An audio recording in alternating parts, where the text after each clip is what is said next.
16 जुलाई 2012 को कसेडी घाट पर अनिकेत, साहिल, राजीव और अमित नाम के 4 दोस्त अपनी छुट्टी का अच्छा समय बिताकर रात को घर वापस जा रहे थे।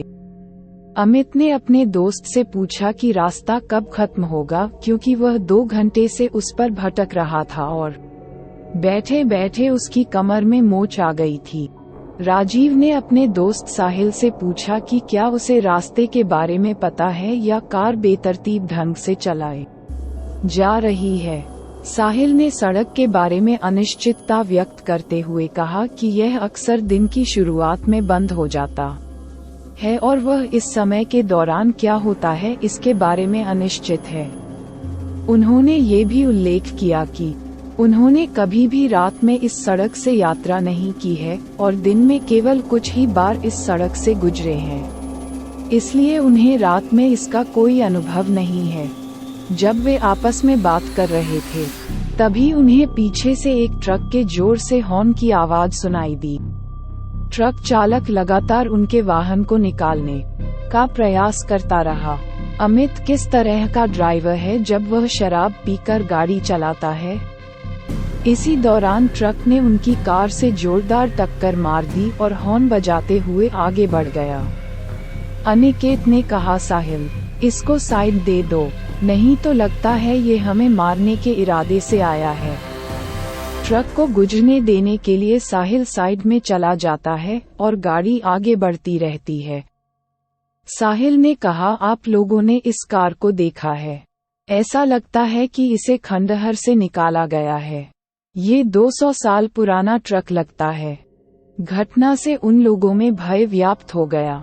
10 मिनट के बाद कार एक पुराने कब्रिस्तान से गुजरी जो उसी हाईवे पर स्थित था जहां एक और कब्रिस्तान भी मौजूद था। यह एक विरोधी में बदल गया था। राजीव ने कहा, साहिल, गाड़ी रोको और देखो। अमित ने कहा, अरे ये वही ट्रक है जो हमें परेशान करता था। साहिल सुझाव देते हैं कि हम जाकर स्थिति की जांच करें। अमित ने कहा, क्या तुम्हारा दिमाग खराब हो गया है? वह रात के इस समय कब्रिस्तान जाने का सुझाव दे रहा है। क्या आप अपनी जान जोखिम में डालने को तैयार हैं? अमित ने उन्हें वहां जाने से रोकने का प्रयास किया, लेकिन उन्होंने उसी ट्रक से एक व्यक्ति को निकलते देखा। वह आदमी काले कपड़े पहने था, सिर पर टोपी पहने था और लगभग 7 फीट लंबा और मोटा खड़ा था। अमित को छोड़कर सभी लोग उस व्यक्ति के बारे में जानने के लिए उत्सुक हो गए। अमित सहित सभी ने उस आदमी का पीछा किया और वे सभी एक ट्रक की दीवार पर पहुंचे जहां उनका दिल डूब गया। उसने जो देखा उसे देखकर अमित के रोंगटे खड़े हो गए। एक ट्रक चालक ने एक लाश खोदकर निकाली थी और उसे बेरहमी से खाया जा रहा था। अनिकेत ने कहा, भैया, वह राक्षस क्या है? जल्दी से यहाँ से निकल जाओ। सभी घबरा गए और भाग गए, लेकिन अमित हिलने तक से डर रहा था। शैतान ने कदमों की आहट सुनी और महसूस किया कि कोई उसे देख रहा है। जब उसने मुड़कर देखा, तो उसने 3 लड़कों को भागते और एक को खड़ा देखा। शैतान अमित के पास पहुंचा और उसके गले पर हमला कर दिया, जिससे उसकी दर्दनाक चीख निकल गई और मौके पर ही उसकी मौत हो गई। वे तीनों तेजी से कार की ओर दौड़े और उसके पास पहुंचे, फिर अंदर बैठ गए। शैतान अभी तक भागा नहीं था, बल्कि दूर खड़ा उन्हें घूर रहा था। साहिल अपनी कार स्टार्ट करने की पूरी कोशिश कर रहा था, लेकिन कार स्टार्ट नहीं हो रही थी। अचानक दूर खड़ा शैतान धीरे धीरे उनकी ओर बढ़ने लगा। जैसे ही वह कार के करीब पहुंचा, आखिरकार कार स्टार्ट हो गई और साहिल आगे बढ़ने लगा। शैतान ने 3 व्यक्तियों का पीछा किया और फिर उनकी कार पर सीधे उतरने से पहले हवा में उड़ गया। अनिकेत ने शैतान को देखने के लिए कार से बाहर देखा, लेकिन शैतान ने जल्दी से एक भारी तलवार से अनिकेत का सिर काट दिया, जिससे उसका शरीर कार के अंदर फड़फड़ाने लगा।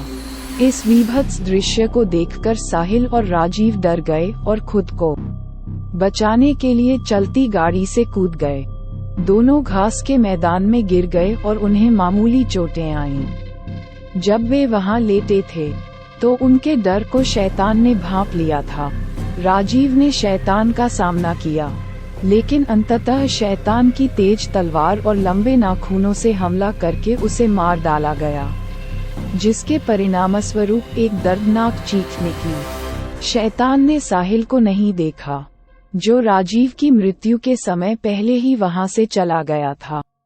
इस प्रकार उसे खतरे से बचाया। प्रेतवादित रास्ते से चलने के परिणाम काफी भयानक हो सकते हैं। किंवदंती के अनुसार प्रेतवादित सड़क पर एक शैतान है जो हर रात आधी रात से 3 बजे तक खतरनाक पुराने ट्रक में अपने शिकार का पीछा करता है। जब उसका शिकार मर जाता है तो वह उन्हें कब्रिस्तान में दफना देता है। केवल अगली रात उन्हें खोदकर उनके शरीर को अलग कर देता है। वह तब अपनी अमरता बनाए रखने के लिए मांस का सेवन करता है।